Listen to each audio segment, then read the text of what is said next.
I will experience some heartache over the next decade. But you know what I also will experience over the next decade? Some victories, some wins, some things that are transcendent in my life, that changes the trajectory of my family story, that changes the trajectory of the story that is being written right now. History is being written right now about my family. As a grandson of men who were sharecroppers in Mississippi, as the grandson of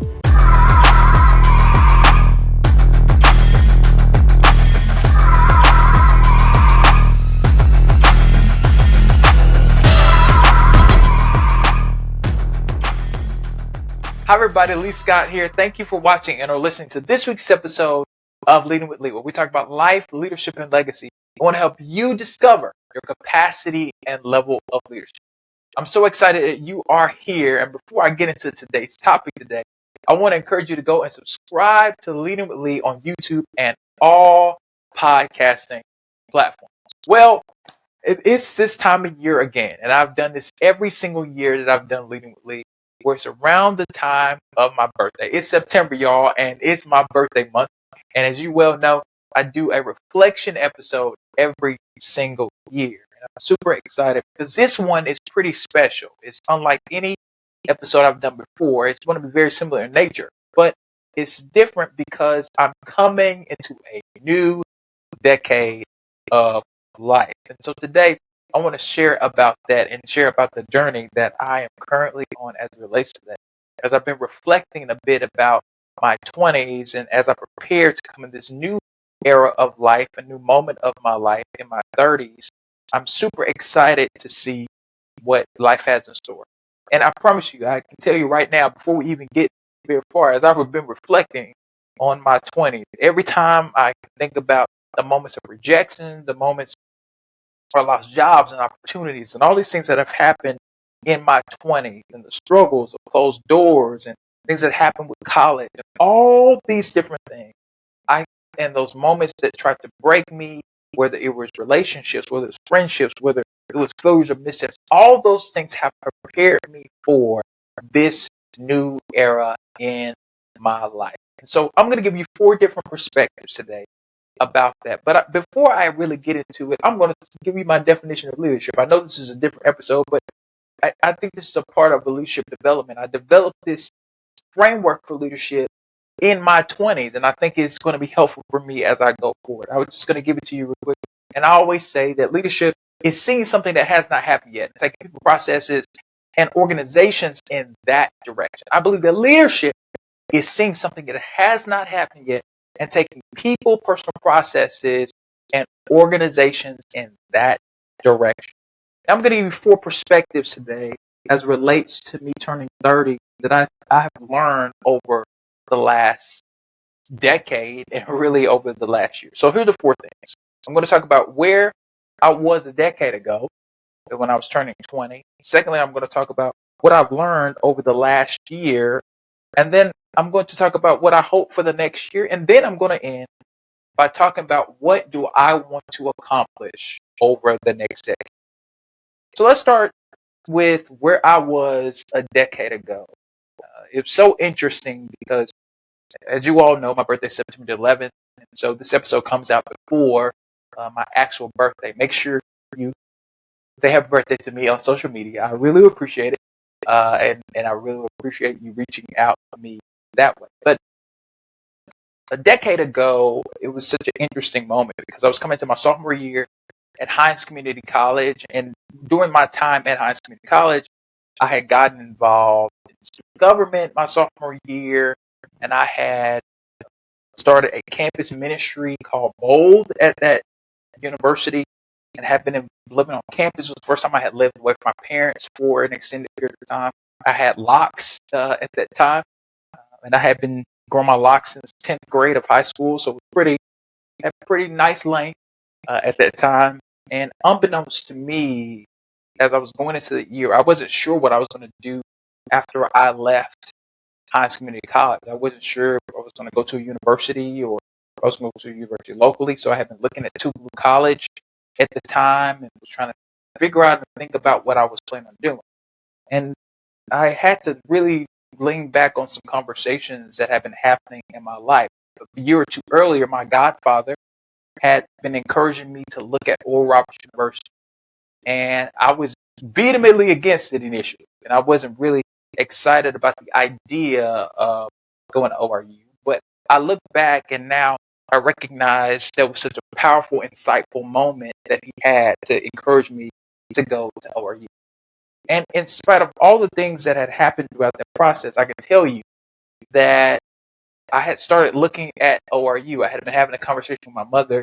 My mother actually brought the conversation of ORU back up to me and encouraged me to really pursue it and actually look at it as a possible option. And we came down to my education. And so, unbeknownst to me, the next year, I would apply to Oral Roberts University, end up moving to Oklahoma, and my life will be completely changed because of that one decision of me choosing Oral Roberts University and leaving my hometown and moving, and all those things that came with that process was so unique and so interesting.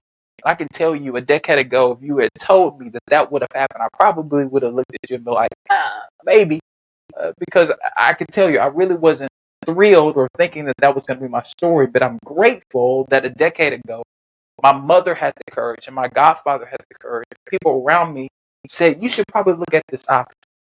And you may be looking at my story today and saying, Lee, well, that's so unique to you. That's so specific to you. But I can tell you, I'm extremely grateful because of that. And trust me, the weather is very different here in Oklahoma than it is in Mississippi. I know it has changed so much over the years, but there was the first real winters I had experienced there. There was real cold weather. That I seen snow on a regular basis when I was there. There were many ice storms and black ice that I saw while I was living there. In comparison to what I've experienced here in Mississippi, and I can tell you, it's a very, very different place. But I'm so grateful for that exposure and those experiences. And a decade ago, looking back at that decade, I can tell you my life has been transformed by the experiences that I had in Tulsa, Oklahoma, and even over the last 2 years nearly that I've been back in Mississippi, and have seen how it has shaped me in significant ways and really influenced the way that I see the world and how I am going forward in my career and going forward in my life. And today I know this is me sharing about what I've experienced over the last decade of my life, me talking about turning 30 and how I'm coming into this new decade. But I can tell you, all of us have some milestones in our lives that we can look back at and say, you know what, this is the thing that got me there. What is the thing that has gotten you to the next level or the next phase of your life? You can really consider that. What are some of the things that have happened over time that you've now realized, you know what, if it wasn't for that, this would not have happened. If it wasn't for this thing transpiring in my life, I would not be at the place that I am today. And I can truly tell you that I am grateful for the things that I've experienced in my life, especially over the last decade, to get me to this point. And I think those things that I've experienced have been foundational as I go into a new decade of life. The second thing I want to talk to you about is what I've learned over the last year. And I got some few things that I really love to give to you as a bit of encouragement, but to give you a bit of perspective about why I'm coming from this space. And I think that it's important for you to have these things in your mind. These are 3 things that I think will be helpful. Number 1 is I have a lot to offer in any space.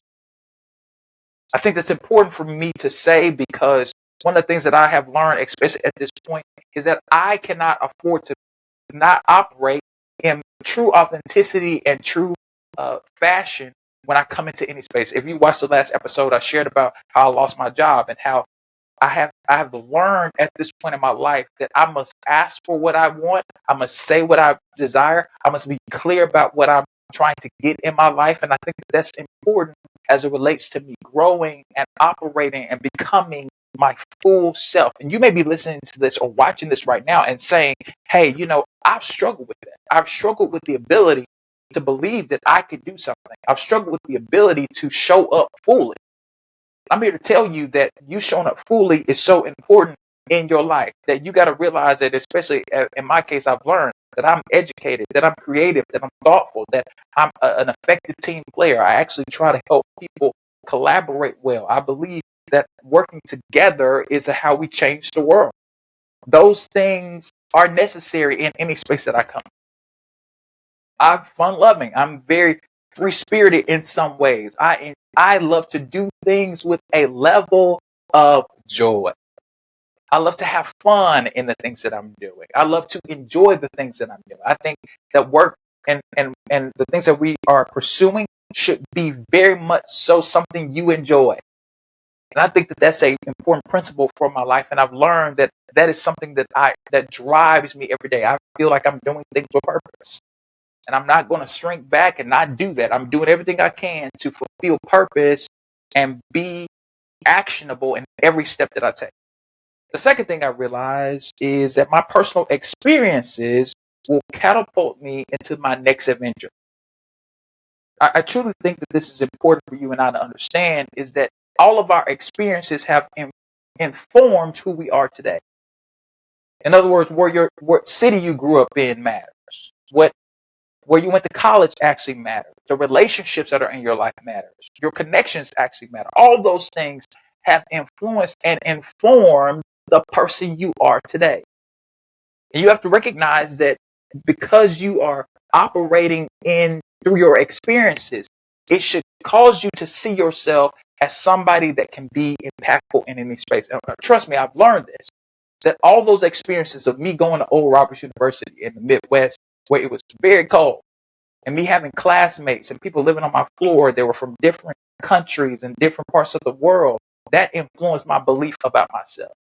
That taught me about the human experience, so that no matter where we are in the world, there's some things that are very similar in nature that we will all experience. There are some things that we cannot get around. We will all experience loss. As I talked about in an episode a few weeks ago, we all will experience loss. We'll all experience failure. We'll all experience victories. We'll all experience death. We'll all experience these things. And those experiences influence and informs how we show up in the world. And I can tell you, because of going to college there, it really has shown me how I can make a difference in my world, how I can be effective in the things that I'm doing, how can I be transformative in how I see myself and how I treat the people around me. It has taught me how to navigate unique spaces. I remember in college how I was involved in Model United Nations, and how that informed me, and how we should do this thing called the Global Crisis Simulation. And I got an opportunity to be on different teams and figure out how do we work together with other people to make the world a better place. And it was just a simulation, but I think it actually informed some of my experiences. I think it informed how I look at work, how I look at conflict resolution, how I look at engaging people around me. And I think that that's important to bring up, because all those things are informing me now. Me growing up in Jackson, me growing up in a family where my folks are deeply rooted in their faith, having a very strong faith. They're very active in their faith. They're very engaged in their faith life. These are people who believe in God. And I know there are people that are watching or listening to this who may or may not have the same beliefs as me, but all these things have informed how I show up in the world. All these things have informed how I operate in every space that I'm in. And the second thing that I realized that's important to note as it relates to what I've learned over the last thing, is fear is never my friend. Courage must be repetitive, or it must be repetitious. You know, I've been thinking a lot about this idea of fear, because many of us are dealing with realities that we could shrink back and just give up. There's so many things happening in our world that will make us believe that we have nothing to give. We've seen in recent weeks all these situations that have happened in Maui, where literally thousands of people lost their homes. We saw a hurricane in California, which was the first time in 82 years they had a hurricane. We've seen floods and all these natural disasters happening around the world. And then we have these unnatural disasters that we have in our world. We're still dealing with the war in Ukraine right now. It's been over a year and a half that this situation has been going on. We're still dealing with the struggle of folks in Yemen and Syria and different parts of the world where people are being killed. There's a situation happening in Nigeria where the president was actually removed from office just recently. We're having all these situations happen around us all the time, and we're having to make a decision about our lives. Are we going to operate in fear, or are we going to operate in a space where we believe that we can walk in courage? You know, I mentioned this before and on a previous episode of Lead with Lead that our behavior is repetitious. That about 80% of the things you do in a day is something that you have actually repeated previously. That 80% of our behavior is repetitive behavior. I've mentioned on here before about this book by Charles Duhigg, where he talks about the power of habit. He actually talks about in his book that your brain activity decreases as you keep doing an action. That's why we say, or that's why many times we will say things like, how did I get home? How did I drive all this way to my house and get there without having an accident or without seeing something crazy happen? Because your brain has gotten on autopilot. You've actually developed a skill of repetition in your life, and it has caused you to be able to do this thing for a period of time and do it well without expending more energy. How powerful is that to know that you and I, because of we've been doing something for so long, we're not expelling that much more energy because it is second nature to us. There's a quote by Nelson Mandela. He says, courage is not the absence of fear. It inspires others to move beyond it. What I'm saying to you is fear is not your friend. And what I've learned over last year is that I have to operate in courage. I have to be courageous and ask for what I need. I have to be courageous and say, you know what, this is what I believe. This is what I feel. This is how I'm receiving information. And sometimes that has blowback. And sometimes that does not go your way, but it is necessary for you. If you want to be successful in this life, you're going to have to step into the plate and say some things that are just outside of the nature of what you're used to doing. Because the reality is, for you as a leader, you have to be willing to have courage. I've learned that over the last year of my life is that I've had to have courage. I've had to have the ability to say, you know what? It doesn't matter what happens in the situation. I'm going to go after it because I believe that I have something to say and I believe in what I'm saying. Whether you agree with me or not, whether you're on my side with the situation or not, I believe in what I'm saying. And I'm not going to allow fear to stop me. And here's my question for you. What could you be fearing? Is it fear of people? Is it fear of situations? Is it fear of things that are outside of your control? Do you believe that what you're doing is important enough for you to do it anyway? If no one goes with you, if it's just you, will you still do it because you believe that you can make a difference in your world? Will you have the courage?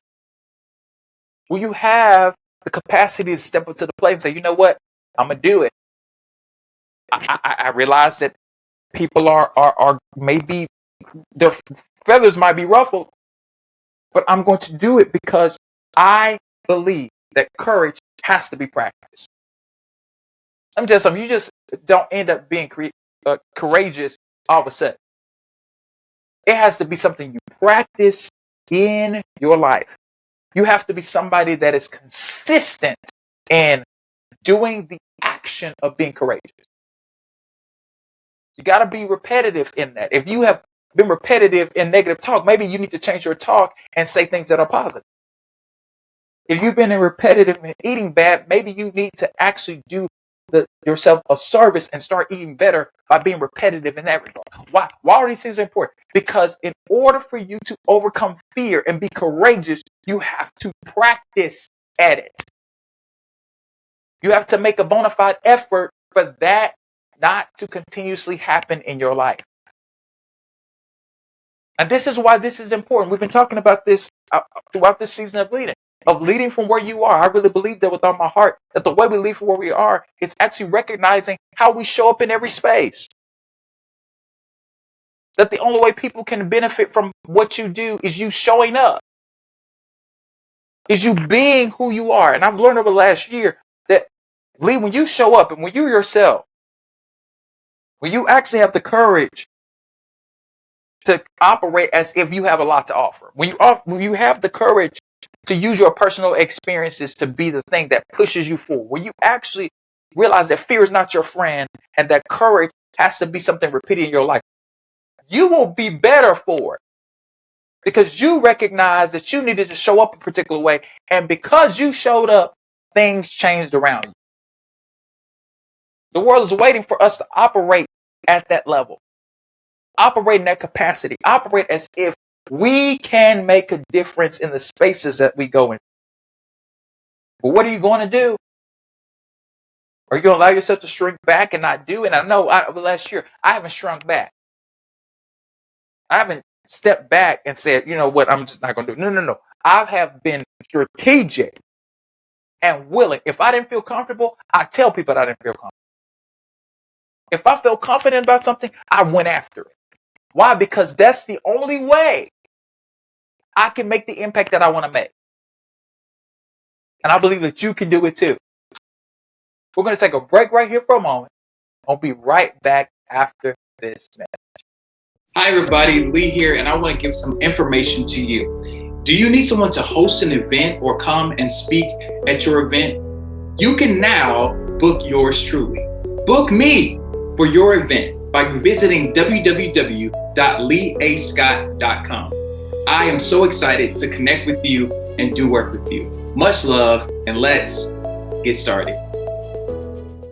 And we are back. So thank you so much for being here for this episode. I hope that I've inspired you through my own unique story as it relates to life, leadership, and legacy. And if you're still here, thank you for still being around, because I'm just sharing a little bit more about this process that I'm going through right now as I am turning 30 on the 11th. And I'm super excited for this new opportunity, this new season, this new year of my life, but ultimately this new decade of life that I am stepping into.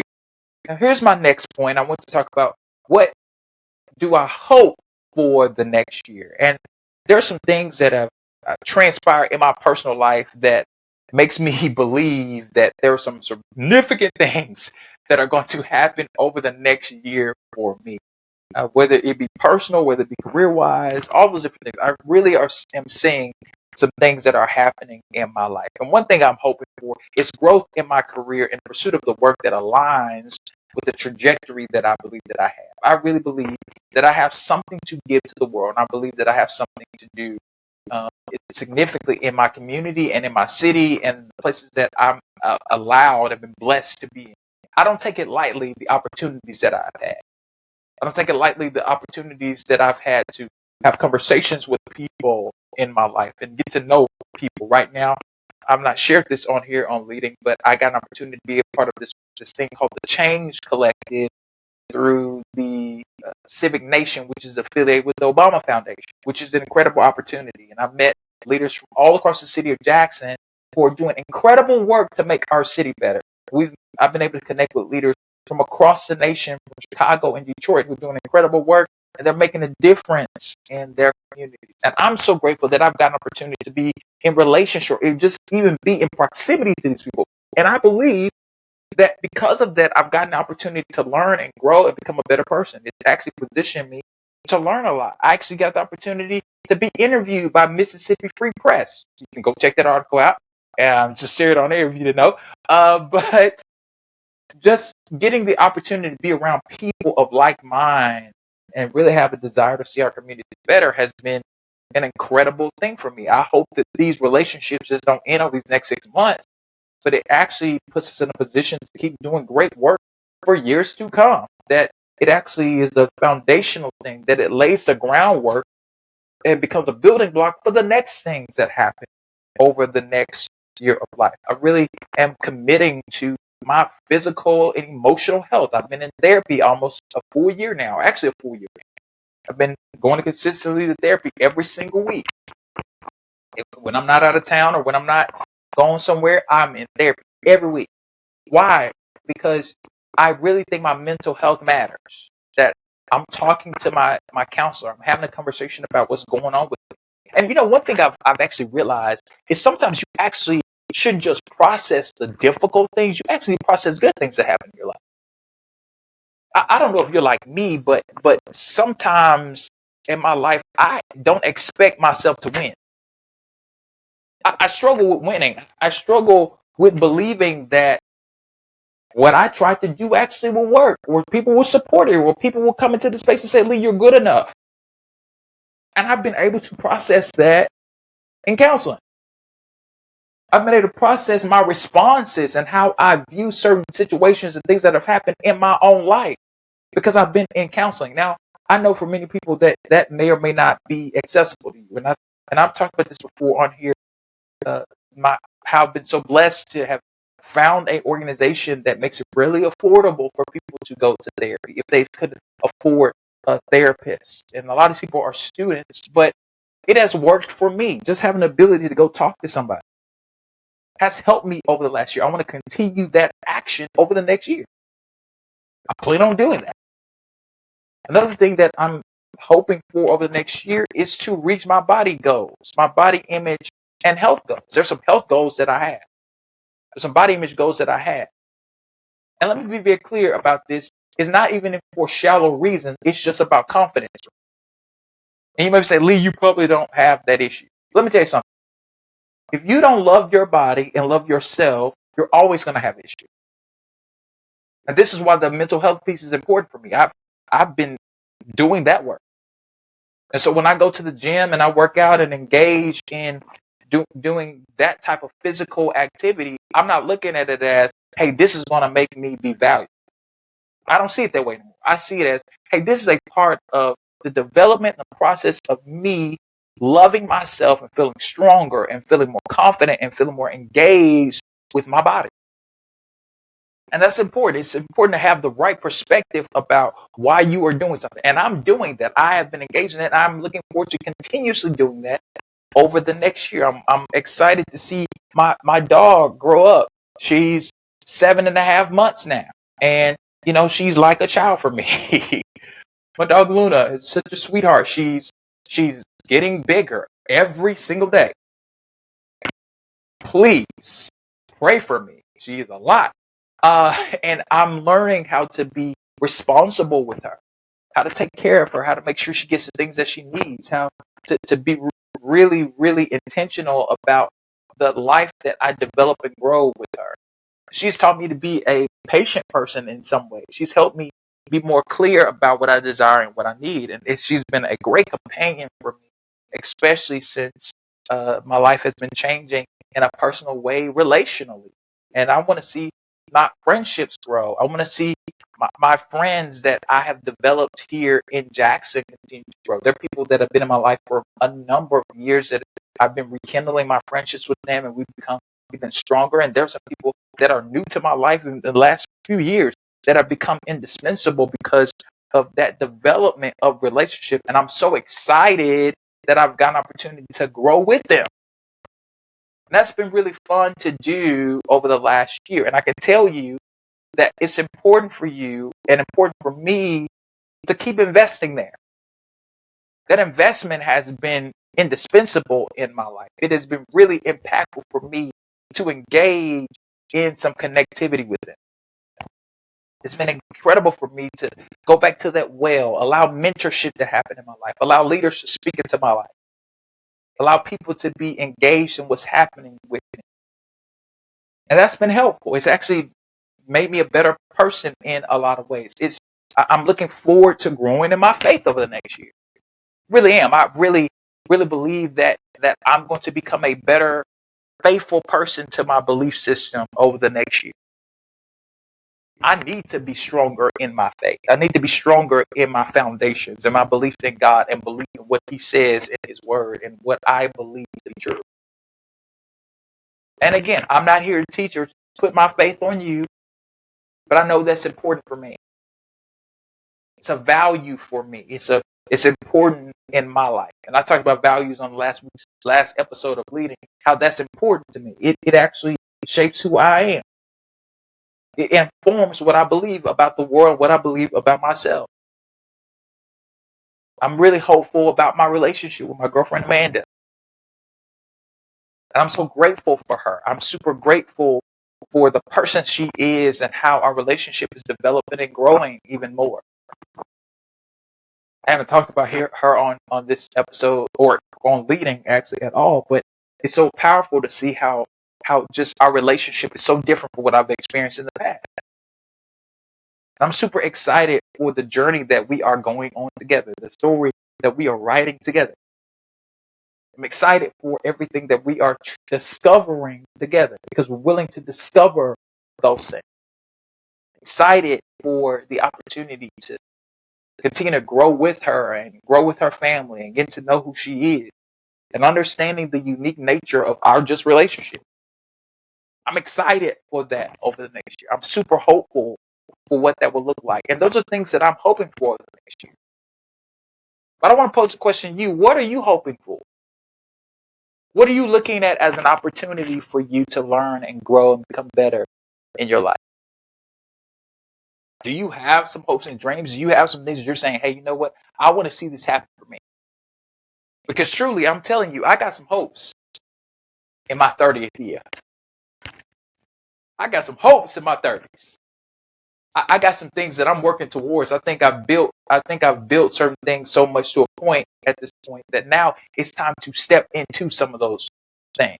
It's time to actualize some of those dreams. To bring me to my last point, I want to talk about what I want to accomplish over this next decade of my life. When I become 40 years old, I want to be able to look back and say, you know what? The things you talked about at 30, man, they happened. Bro, you did all the things that you needed to do with God's help for that to happen for you when you turn 40. You look back at your 30s and it's like, man, you really went after it. You really pursued all your goals. You really didn't allow fear or favor to stop you. You really went after it. You really did your thing, man. And here's some of the things that I'm hoping will become a reality for me. Number one is growing and being a successful brand. Now, you all know that I've been doing Leading for almost 5 years. And I believe that it is something that can impact our world because I talk about life, leadership, and legacy, and I fundamentally believe that all of us have a capacity to level leadership. And I'm trying to speak to that person that watches or listens to this on a weekly basis that feels like they have nothing to give. I really want to continue to build this space and actually drive home that factor that it creates a platform for other people. That unique creative voices come into the space and say, you know what? Because I'm connected to this, because I've got an opportunity to be a part of Leading, whether it's as a guest or whether as someone who was connected to this organization of Leading with Lee, I'm better for it. I benefited from what Lee gave me an opportunity to be a part of. I want to build that. I want to do the work of making that happen. Second thing I want to do, and I believe it's going to happen for me, is start and build a healthy and whole family. I think the greatest joy in this life is to have family. Whether it's chosen, whether it's adopted, whether it is created from an amalgamation of people that are in your life. I think family is a powerful thing. Family has the ability to make you a better person. There'll be no greater joy in my life than to be a husband and a father. I want to be a great husband. I want to be a great father. I was listening to a podcast recently. It had a gospel legend, Erica Campbell, who has a radio show and she does some other things. She was on this podcast called Dear Future Wife. If you've never heard of it, you should check it out. And she said something that really struck me. She said, I don't want to build a business and build a career and all these different things, and my kids don't come home for Thanksgiving or for the holidays at all in general. Like, I don't want to do that. I want to build all these different things, and then my kids don't want to come home. I want my children to love to come home. Don't want to be the best leader everybody else, but I can't lead my house well. I don't want to do that. And I know that's hard to juggle, and I know that's hard to hear for some people, because you're like, well, sometimes you got to make sacrifices. Yes, hear me. Sometimes you're going to have to make sacrifices. Sometimes you're going to have to not be at games. Sometimes you're going to have to not be where you want to be at times, because just the circumstances makes it hard for you to be where you want to be. But my effort in my life is to be everywhere I need to be as much as possible. I do not plan on going through my life and not being where I need to be all the time. If I can be at my kid's game, I'll be at my kid's game. If I can support my spouse in what she needs, I'm going to do that, because you only get this one time. You only get this opportunity one time. I do not want my kids at my funeral when I'm old and I've left this earth, and I don't want them to be up there like, yeah, he was great to everybody else, but he wasn't great to us. Yeah, he was fantastic to everybody else, but we didn't really get that at the house. I want my children to experience my best. I want the people that are related to me to experience the best versions of me. Now, let's be clear, that is hard to achieve. That is difficult to achieve. And I won't be perfect at it. I understand that. I recognize I will not be perfect at that. But I'm going to make a bona fide effort to be the best dad and husband that I possibly can be, because that's what matters. The third thing is support unique and diverse voices in their communities and endeavors. That's one thing I really want to do in the next decade. I want to be an assistant to people's dreams. I want to help facilitate people's dreams. I want to be somebody that is so supportive of other leaders, of folks who come from different spaces than me, whether they be rural spaces, whether they be from urban areas. No matter their race, their background, their sexual orientation, no matter their connections, their relationships, their socioeconomic status, I want to be supportive to other people. That they feel like they have somebody in their corner that actually is concerned about them fulfilling the dreams that they have. That's what I want to do over the next decade, and I hope that I'm able to accomplish that.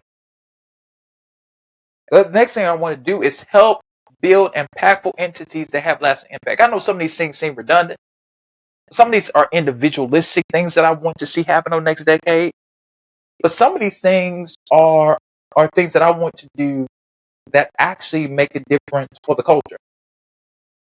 I think that that's important, to support people and what they do to transform our culture, transform the world around us. I go back to the family point. One thing for me is building things that matter, that when I'm gone, my kids are being off of what I build. Making some investments, buying properties, doing these things that matter for life. That they're not scrambling to be successful. I want to help people build things that outlast them. That outlast an individual, that outlast a particular personality. They are durable things. Their entities have dexterity. That they are able to be around for generations to come. There are companies that we've seen in our world and in our country right now that have been around for generations. And they have figured out how to navigate and move through different spaces in order for them to continuously be relevant. That is something that has to be a priority for you. And it is a priority for me in my life. And as I think about how can I be impactful and make a difference in people's lives, I want to help build things that last longer than me. What am I talking about? I'm talking about legacy. Over the next decade, I want to let my decade be full of things that are building legacy. And I don't mean to be morbid in what I'm about to say, but I think it's important for you to recognize that you don't know how much time you have on this earth. You have to be sensitive and cognizant of your time and do everything you can to make a difference in the world while you have the time allotted. And I'm so blessed to have seen 30 years. You know, that seems crazy to say nowadays, man. Oh, man, it's wild. You saw 30 years. The way things are happening in our society and world, it is a blessing to see every day. So don't take it for granted. Use it as an opportunity to make a difference. And the last thing is something I've been thinking about since I was a teenager. I've been thinking about running for office. Now, when or how I do it, who knows? But I know it's something that I feel like I can make an impact in my world. But that's my story. That's what I believe I can do to be impactful. And that might not be the thing for you. I guarantee you the people that are watching this and listening to this, you all have different things that you want to do in the world. Don't allow the next year or 10 years of your life stop you from at least pursuing it just a little bit. Get your feet wet. Consider the cost. Ask some folks if you probably should do it. Because I promise you, you might be surprised who supports you in your goals. You might be surprised who actually says, you know what, you actually can do that. What do you need from me? How do you want me to play a role in making a difference in your life? How can I support your goals? This is an opportunity for me as I turn 30 to have these things come into alignment. I spent all my 20s building a foundation. I spent all my 20s dealing with mishaps and setbacks and failures and all these different things that have really, really impacted my life deeply. And trust me, I recognize over the next decade, I will experience those same things in some way, shape, or form. I will experience loss over the next decade. I will experience some heartache over the next decade. But you know what I also will experience over the next decade? Some victories, some wins, some things that are transcendent in my life. That changes the trajectory of my family story. That changes the trajectory of the story that is being written right now. History is being written right now about my family. As a grandson of men who were sharecroppers in Mississippi, as the grandson of women who only got high school education, as a child of a man and woman who only got an associate degree. One has been a janitor for most of his career. One has been a civil servant for most of her career. These people who did all these things, who made all these sacrifices, I have to build the next building block in our family legacy. Not by my own strength. Some of it is through faith, but some of this is through hard work and dedication and believing that I am working on the next chapter for the Scott family legacy. Will my children and grandchildren see the blueprint because I did the work? That's what I'm thinking about over the next decade. I'm excited for my 30s. Let me tell you something. I am so excited for the next decade of my life. I'm excited to step out and do some things that I haven't done yet. I'm excited to learn as much as possible over the next decade. I'm super excited. I'm excited to actually get an opportunity to become a better person because of what I have been exposed to over the next decade. So if you see me do a 40-year-old podcast, don't be surprised. If I come back and say, man, you know what? 10 years ago when I made those goals,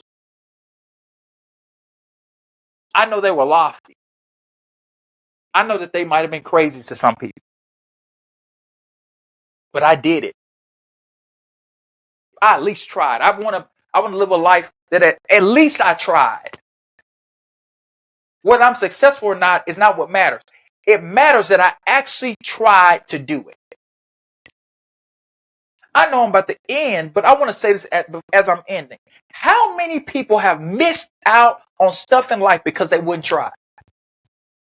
How many people do you know probably could have done so much more, but because they were unwilling to try, they went through this life and had regret? One of my favorite speakers of life, the late great Miles Monroe, says this. He says the wealthiest place in the world is a graveyard. And I've shared this before here on Leading, but it's still a very profound thing. The wealthiest place is a graveyard because it's full of people who did not actually step out and do what they needed to do. My encouragement to you as I'm turning 30 is I hope that over this next year of your life, you will try something. You will try to do something different. You will try to go after a goal. You'll try to make your life better than it is now. It's up to you. You got to do it. And I hope that you will do it with me. Much love. And I'll see you next time here on Leading with Lee. Thank you for watching and or listening to this week's episode of Leading with Lee. If you have not done it yet, subscribe on YouTube and all podcasting platforms. If you want to get more information and connect with me, visit me at www.leeascott.com or follow me on Facebook, Instagram, and Twitter at Lee A. Scott II or Lee A. Scott II. So, thank you for watching. Much love, and let's get started.